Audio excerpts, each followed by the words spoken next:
सियासत छोड़ने वालों को भी देखा, पार्टी छोड़ने वालों को भी देखा, क्या उम्मीद है चलेगी ये कंपनी? देखें, जो सियासी पॉलिटिकल इंजीनियरिंग जो होती है ना, वो मतलब वो डॉक्टर्ड चीज़ डॉक्टर्ड ही होती है। आप इवन के पीटीआई भी मैं तो ये समझता हूँ कि वो भी एक डॉक्टर्ड ही थी। शुजा पाशा साहब आप इसे नई पीटीआई कहेंगे? हाँ जी, नाम बदलते रहते हैं पाकिस्तान में, बनाते बनाते नई पीटीआई हाँ बिल्कुल होता है। जो परवेज़ मुशर्रफ साहब ने अपने तजर्बात किए थे, कितने काफ लीग, मतलब वो एक फैमिली का एक वो बस कंसोर्शियम सा बन गया हुआ है। तो इस तरह की पार्टियां पाकिस्तान ने, मुझे ये कहने की इजाज़त दीजिए कि पाकिस्तान ने जो सियासी तजर्बात से कुछ सीखा नहीं है। तो आज की जो तकरीब थी, उस तकरीब की जो शुरका की जो बॉडी लैंग्वेज थी, आप देखें, आप ये फुटेज बना के लाए इमरान शफकत साहब, ये फवाद चौधरी साहब हैं जिनकी आपको सिर्फ सर दिखाई दे रहा है, इस्माइल साहब के दिखाने और आप देख सकते हैं कि उनका मूड कैसा है। अच्छा, वो शाह कुरैशी साहब से जाके मिले भी, मैं पूरा नक्शा आपको खींच देता हूँ जो मैंने ऑब्जर्व किया। जी जी, नहीं, मैं फवाद चौधरी साहब की बात कर रहा हूँ। फवाद चौधरी साहब जो थे वो वहाँ पे आए और मेरे साथ एक दोस्त थे, वो उनसे मिलने गए, तो वो बहुत अजीबोगरीब सी उनकी कैफियत थी। कोई उन्होंने ज़्यादा बात नहीं की। उनकी जो पहली रो है जहाँ पर ये लीडरान कराम बैठे हुए थे, तरीन साहब और क्या नाम है उनका, अलीम खान साहब और दीगर लोग जो बैठे हुए थे, वहाँ पर जब हम पहले पहुँचे तो इनके नाम का वो कागज़ लगा हुआ था एक कुर्सी के ऊपर, एक निशस्त के ऊपर। अच्छा। तो ये वहाँ पे नहीं बैठे। मैं थोड़ी देर के लिए ये मुझे लगा कि फवाद चौधरी साहब आए और चले गए हैं। मैं ट्वीट करने लगा कि फवाद चौधरी साहब लब्बो किथे ने। अच्छा। तो मुझे मेरे एक दोस्त ने कहा कि यार वो पीछे बैठे हुए हैं, वो पीछे। अच्छा। वो जो हाँ जी, लेफ्ट साइड के ऊपर जो जहांगीर तरीन का जो लेफ्ट साइड था, वहां पर जो पिछली रो थी वहां पर वो बैठे हुए थे। यही जगह थी। ठीक है जी।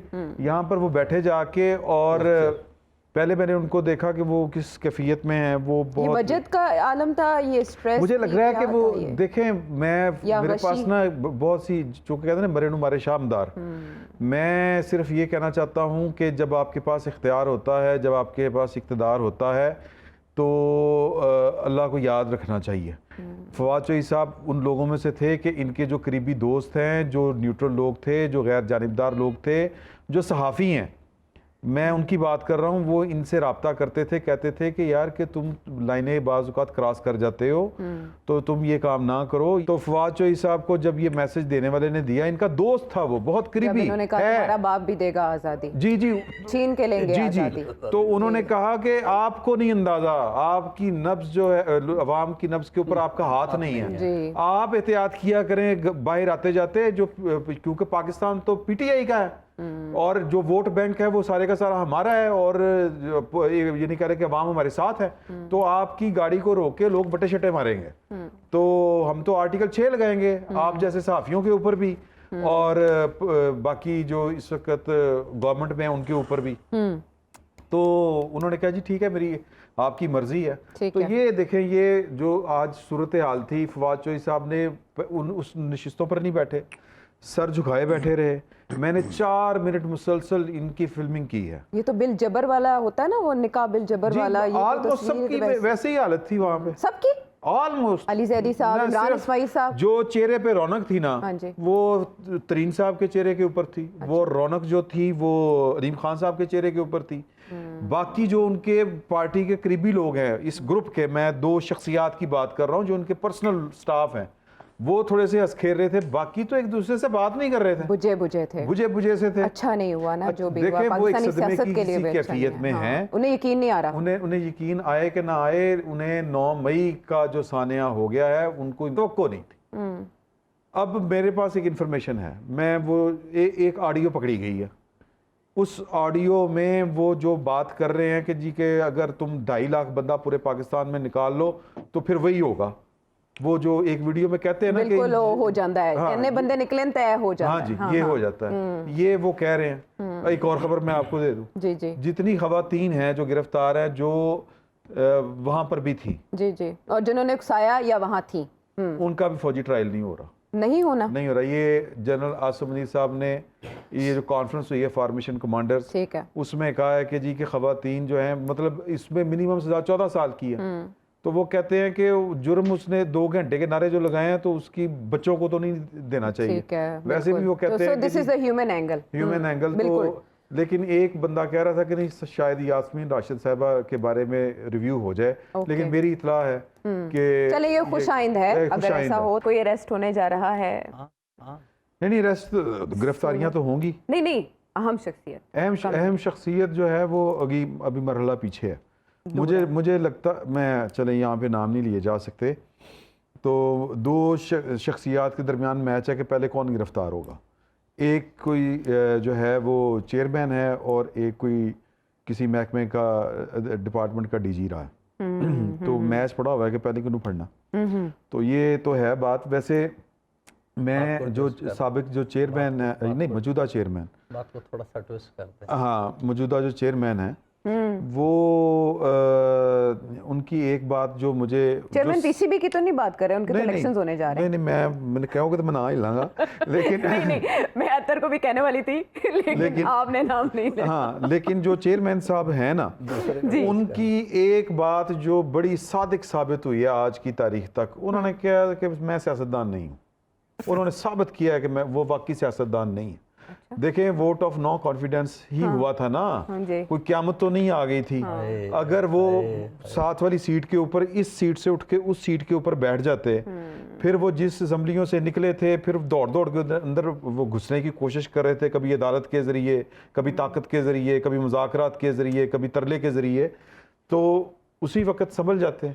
तो आज पाकिस्तान की जो डेमोक्रेसी है, पाकिस्तान की जो सियासत का नुकसान हुआ है, ये ना होता आज।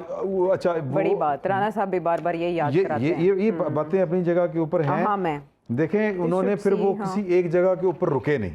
आज जो ये चेहरे लटके हुए बैठे हुए थे, जो कल की जो फॉर्मेशन कमांडर कॉन्फ्रेंस जो थी उसकी जो तफसीलात सामने आई, वो सिर्फ कालियां ने मरवाता था, कालियां गेटवे। ठीक है, अब क़यामत क्या आ गई थी। एक सवाल तो ये है, बाकी रहेगी बात ये वाली कि वो जो है कि गिरफ्तारी वाली बात। अच्छा, उसमें फिर पब्लिक रिएक्शन को भी तो पहले कहाँ पे है पब्लिक रिएक्शन? अगर आपकी बात मुझे नहीं, अगर छोड़ें इस बात को, पब्लिक रिएक्शन है कहाँ पे? मैं देखें, वो तो ये ट्विटर ग्रुप है। अच्छा, या वो एक उन्होंने एक साइकिल बनाया हुआ था कि जी वो 4-5 हज़ार बंदा जो KPK से था, वो एक वो था, और एक इलेक्टेबल्स थे कि जिनको टिकटों के शौक पड़े हुए थे, और दूसरे वो थे क्या उसको कहते हैं, एक और ग्रुप भी था। तो वो साइकिल बना हुआ था कि लोगों के अंदर जी वो बड़ा जनाब बहुत तूफान आ गया है। वो तूफान कहाँ पे है आज? अच्छा, वैसे आप पब्लिक ओपिनियन तो देखते हैं, ग्राउंड लेवल पे आप उनकी सपोर्ट सर, ईंट से ईंट बच जाती, ईंट से ईंट बच जाती आज। ये किसी को आप रोक सकते हैं इस तरह करके, जिसका दावा हो कि जी कि पाकिस्तान में कायदे आज़म की भी इतनी मकबूलियत नहीं थी जितनी इस चेयरमैन की थी। ये और यह मकबूल जान साहब ने बात कही हुई है, ठीक है। और भी मतलब जो है ना, वो वाले जुनून ग्रुप वाले जो हैं सारे लोग, वो भी ये कहते थे माई के लाल की हिम्मत नहीं कि ये कर जाए, वो कर जाए। वो कहाँ पे हैं वो मुजाहिदीन, वो पॉलिटिकल वर्कर, वो जो बेचैन था, बेताब था, कहाँ पे है? तो बात यह है कि बातें करनी बड़ी आसान है और भुगतना बड़ा मुश्किल है। और देखें, पॉलिटिकल सियासतदान को सियासत ही करनी चाहिए। सियासतदान जब जाके किसी का गिरेबान पकड़ेगा तो वो बहुत बड़े पहलवान है। ठीक है, उन्होंने वो पहलवानी कर दी थी पाइन दी, तो वो जी